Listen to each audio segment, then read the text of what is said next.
Hello ನಮಸ್ತೆ news 18 digital ಕಾಂಟೆಂಟ್ಗೆ ಸ್ವಾಗತ. ನಾನು ಪ್ರಗತಿ ಶೆಟ್ಟಿ.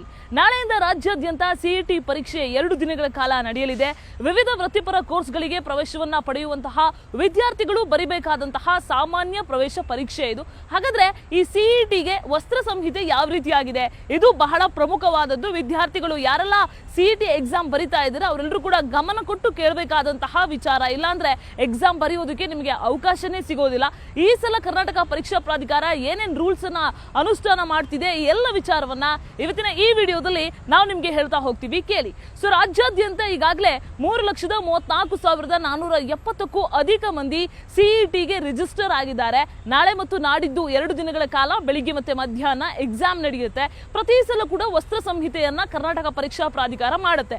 ಕಳೆದ ಸಲ ರಾಜ್ಯಾದ್ಯಂತ ಜನಿವಾರ ದಂಗಲಾಗಿತ್ತು. ಆ ವಿಚಾರ ಎಷ್ಟು ದೊಡ್ಡ ವಿವಾದಕ್ಕೆ ಕಾರಣ ಆಗಿತ್ತು. 2 ಪರೀಕ್ಷಾ ಕೇಂದ್ರದಲ್ಲಿ ನಡೆದಿರುವಂತಹ ಘಟನೆ ಅನ್ನೋದು ಎಲ್ರಿಗೂ ಕೂಡ ನೆನಪೇ ಇದೆ. ಸೊ ಅದೇ ಕಾರಣಕ್ಕೆ ಈ ಸಲ ಪರೀಕ್ಷಾ ಕೇಂದ್ರದಲ್ಲಿ ವಸ್ತ್ರ ಸಂಹಿತೆ ವಿಚಾರವಾಗಿ ಯಾವುದೇ ಗೊಂದಲಗಳಿಗೆ ಆಸ್ಪದ ಕೊಡಬಾರದು ಅನ್ನುವಂತಹ ಕಾರಣಕ್ಕಾಗಿ ಒಬ್ಬ ಸಪರೇಟ್ ಅಧಿಕಾರಿಯನ್ನ ನೇಮಕ ಮಾಡಲಾಗಿದೆ. ಆಯಾ ಕಾಲೇಜಿನ ಸೀನಿಯರ್ ಲೆಕ್ಚರರ್ ಅನ್ನ ನೇಮಕ ಮಾಡಲಾಗಿದೆ. ಇವರಿಗೆ ಕೆಇಎ ನಿಗದಿಪಡಿಸಿರುವಂತಹ ವಸ್ತ್ರ ಸಂಹಿತೆ ಹೇಗಿರುತ್ತೆ ಅನ್ನೋದಕ್ಕೆ ಈಗಾಗಲೇ 2 ಸಲ ಟ್ರೈನಿಂಗ್ ಕೊಡಲಾಗಿದೆ. ಯಾರದ್ದೂ ಧಾರ್ಮಿಕ ಭಾವನೆಗೆ ಧಕ್ಕೆ ಆಗದ ರೀತಿಯಲ್ಲಿ ಅವರಿಗೆ ಈ ಡ್ರೆಸ್ ಕೋಡ್ ವಿಚಾರವಾಗಿ ಗಮನ ವಹಿಸಲಿಕ್ಕೆ ಸೂಚಿಸಲಾಗಿರೋದು.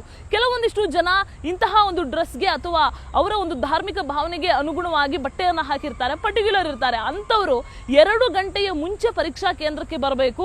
ಅವರ ತಪಾಸಣೆ ಆದ್ಮೇಲೆ, ಅವರ ಪರಿಶೀಲನೆ ಆದ್ಮೇಲೆ ಅವ್ರನ್ನ ಪರೀಕ್ಷಾ ಕೇಂದ್ರಕ್ಕೆ ಬಿಡ್ತೀವಿ. ಫಾರ್ ಎಕ್ಸಾಂಪಲ್ 10ವರೆಗೆ ಎಕ್ಸಾಮ್ ಶುರುವಾಗುತ್ತೆ ಅಂದ್ರೆ ಇವರೆಲ್ಲರೂ ಕೂಡ 8ವರೆಗೆ ಪರೀಕ್ಷಾ ಕೇಂದ್ರದ ಹತ್ರ ಬಂದಿರಬೇಕು. 2 ಗಂಟೆ ಅವರಿಗೆ ಅವರ ಪರಿಶೀಲನೆ ಮಾಡೋದಕ್ಕೆ ಟೈಮ್ ಹಿಡಿಯುತ್ತೆ. ಸೊ ಈ ನಿಯಮ ಪಾಲನೆ ಮಾಡಬೇಕು. ನಮಗೆ ಬೇಕಾದಂತಹ ಬಟ್ಟೆಯನ್ನು ಹಾಕಬೇಕು, ಧಾರ್ಮಿಕ ಬಟ್ಟೆ ನಾನು ಹೇಳ್ತಾ ಇರೋದು ಹಾಕಬೇಕು.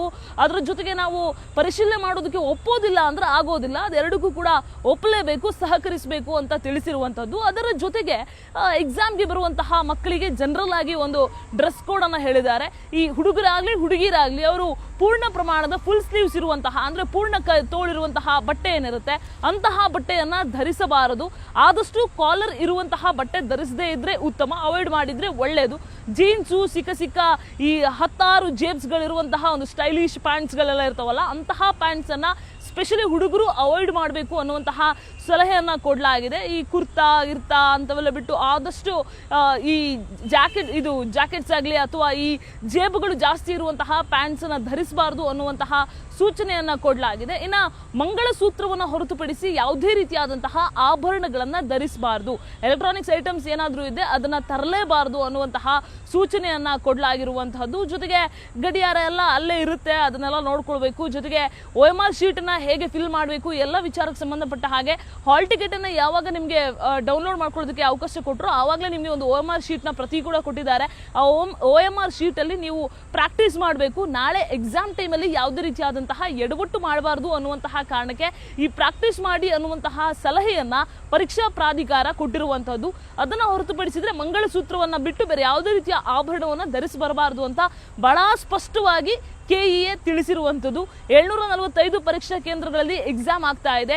ಈ ಸಲ ಕೆಲವೊಂದಿಷ್ಟು ಪರೀಕ್ಷಾ ಕೇಂದ್ರಗಳನ್ನ ಸೂಕ್ಷ್ಮ ಪರೀಕ್ಷಾ ಕೇಂದ್ರ ಅಂತ ನಿಗದಿಪಡಿಸಲಾಗಿದೆ. ಅಂದ್ರೆ ಅದು ಯಾವುದು ಅನ್ನೋದನ್ನ ಡಿಸ್ಕ್ಲೋಸ್ ಮಾಡೋದಿಲ್ಲ. ರಾಜ್ಯದ ಅನೇಕ ಪರೀಕ್ಷಾ ಕೇಂದ್ರಗಳನ್ನ ಸೂಕ್ಷ್ಮ ಪರೀಕ್ಷಾ ಕೇಂದ್ರ ಅಂತ ಅದನ್ನ ಡಿಸೈಡ್ ಮಾಡಿ ಆ ಒಂದು ಪರೀಕ್ಷಾ ಕೇಂದ್ರದ ಸುತ್ತಮುತ್ತ ನೆಟ್ವರ್ಕ್ ಇರದೇ ಇರೋ ರೀತಿಯಲ್ಲಿ ಜಾಮರ್ ಕೂಡ ಅಳವಡಿಕೆ ಮಾಡಿದ್ದಾರೆ. ಯಾವುದೇ ರೀತಿಯ ಅಹಿತಕರ ಘಟನೆ ಆಗದೇ ಇರೋ ರೀತಿಯಲ್ಲಿ ಈ ಸಲ ಮಕ್ಕಳು ಎಕ್ಸಾಮ್ ಬರೆಯೋದಕ್ಕೆ ಅನುಕೂಲ ಆಗಬೇಕು ಅಂತ ಎಲ್ಲ ತಯಾರಿಯನ್ನ ಮಾಡ್ಕೊಂಡಿದ್ದಾರೆ. ಅದರ ಜೊತೆಗೆ ನೀವು ಎಕ್ಸಾಮ್ ಬರೆದಂತಹ ಅರ್ಧ ಮುಕ್ಕಾಲು ಗಂಟೆಯಲ್ಲೇ ನೀವೇನು ಎಕ್ಸಾಮ್ ಬರ್ದಿರ್ತಿರಲ್ಲ OMR ಶೀಟು ಅದರ ಪ್ರತಿಯನ್ನ ವೆಬ್ಸೈಟ್ಗೆ ಅಪ್ಲೋಡ್ ಮಾಡ್ತಾರೆ.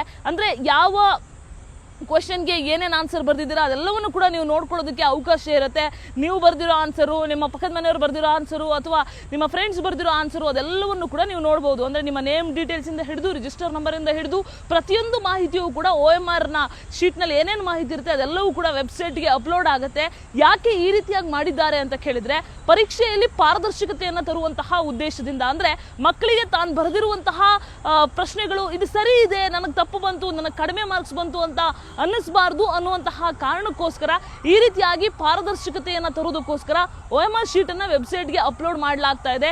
745 ಪರೀಕ್ಷಾ ಕೇಂದ್ರದಲ್ಲೂ ಕೂಡ ವಸ್ತ್ರ ಸಂಹಿತೆಯ ಅಧಿಕಾರಿ ಇರ್ತಾರೆ. ಮಕ್ಕಳು ಟೆನ್ಷನ್ ತಗೊಳ್ಳೋದೇ ಬೇಡ, ಆರಾಮಾಗಿ ಕೂಲ್ ಆಗಿ ಅವ್ರಿಗೆ ಏನು ಗೊತ್ತು ಅದನ್ನ ನೀಟಾಗಿ ಎಕ್ಸಾಮ್ ಬರಿಬಹುದು. ಅದರ ಜೊತೆಗೆ ಯಾವುದೇ ರೀತಿಯಾದಂತಹ ಈ ಮೂರನೇ ವ್ಯಕ್ತಿಗಳಿರ್ತಾರಲ್ಲ, ಥರ್ಡ್ ಪಾರ್ಟಿಗಳು ಹೇಳುವಂತಹ, ಅವರು ಒಡ್ಡುವಂತಹ ಆಮಿಷಗಳಿಗೆ ಬಲಿಯಾಗಬೇಡಿ.